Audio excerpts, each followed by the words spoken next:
SIയെ ആക്രമിച്ചത് രാഷ്ട്രീയ പ്രവർത്തകരാണെന്ന് പോലീസ്.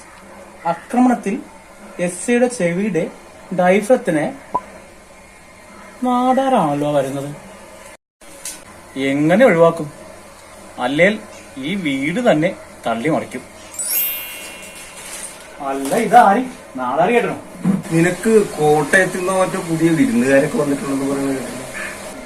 ചേട്ടനാ, അമ്മാവിന്റെ മകൻ. വിരുന്നുകാരനല്ല, ഇങ്ങോട്ട് സ്ഥലം മാറ്റം കിട്ടി വന്നതാ. ഇനി ഇവിടെ കാണും. ഓ, ഗവൺമെന്റ് ജോലിക്കാരനാണല്ലേ? ആ, ചായക്കാശിലുള്ള ആളാണ്. അല്ല, ഇത് നാടറിയേട്ടൻ എങ്ങനെ അറിഞ്ഞു? നാട്ടിലെ വിവരങ്ങളെല്ലാം അപ്പാപ്പ അറിയുന്നത് കൊണ്ടാണ് എന്റെ നാട്ടുകാർ നാടാരി കൃഷ്ണൻ എന്ന് വിളിക്കുന്നത്. ഞാൻ അറിയാതെ ഇവിടെ ഒരു കല്ല് പോലും അനങ്ങിയ. കല്ലല്ലെങ്കിലും അനങ്ങിയില്ലല്ലോ. ഇവിടെ കല്ലെന്ന് ഞാൻ ഉദ്ദേശിച്ചത് ഇവിടുത്തെ കൺസ്ട്രക്ഷൻ വർക്ക് ഒന്നും നടക്കില്ലെന്നാ. കൺസ്ട്രക്ഷൻ അല്ലേ കേട്ടാ, കൺസ്ട്രക്ഷൻ. ഓ, അതെങ്കിൽ അത് നീ എന്നെ അങ്ങനെ കൊച്ചാക്കിയൊന്നും വേണ്ട. എന്റെ പേരിൽ ഒരു മാസം തന്നെയുണ്ട് ഇവിടെ. അതേത് മാസം? കേട്ടിട്ടില്ലേ? കാടാറുമാസം നാടാറുമാസം കണ്ണീർ കടൽ കരത്താമസം. നീ എന്താ വിളിച്ചു നോക്കി നിൽക്കുന്നു? ചേട്ടനെ വിളിയടാ, ഒന്ന് കാണട്ടെ. പുള്ളി പ്രാർത്ഥനയില്ല. വലിയ ഭക്തനാണല്ലേ? അപ്പൊ ധർമ്മിഷ്ഠനുമായിരിക്കും അല്ലേ? ധർമ്മം കൊടുക്കണമെന്ന് ഇഷ്ടമൊന്നുമില്ല. കാണിക്കില്ലാത്ത ഭക്തൻ.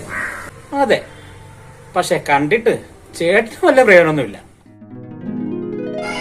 ദൈവമേ, എന്റെ ഗുണ്ടകളുടെ കയ്യിൽപ്പെടാതെ കാത്തോളണമേ. രാഷ്ട്രീയക്കാരുടെ കണ്ണിൽ അകപ്പെടാതെ കാത്തോളണമേ.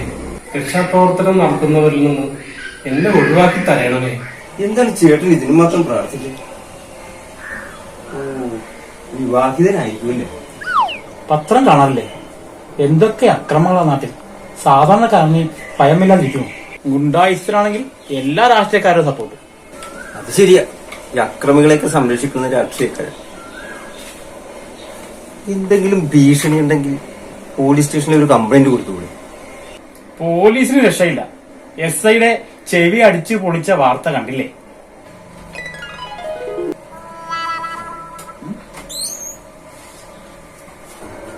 എന്നാലും പോലീസ് തന്നെ. ഇന്ന് നമ്മുടെ സ്റ്റേഷനിൽ പുതിയ SI ചാർജ് എടുക്കുന്നു.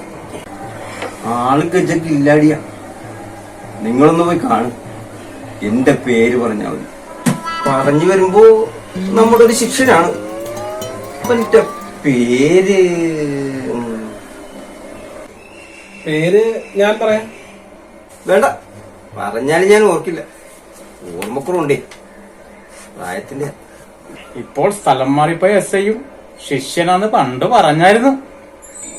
എന്നിട്ട് കഴിഞ്ഞ പട്ടേകാട്ട് പൂരത്തിന് അടി നടന്നപ്പോ ശിഷ്യൻ ഗുരുവിനെ ഓടിച്ചിട്ട് തരുന്നത് നാട്ടുകാർ കണ്ടതാ.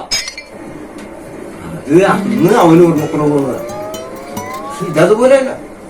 ഇതെന്റെ അമ്മച്ചിയാണ് സത്യം. വെറുതെ കള്ളസത്യം ചെയ്ത് കുടുംബം മുടിപ്പിക്കണ്ട. ഇതാണ് സ്ഥലം മാറി വന്ന ഇന്ന് ഇവിടെ ചാർജ് എടുക്കാൻ പോകുന്ന പുതിയ SI.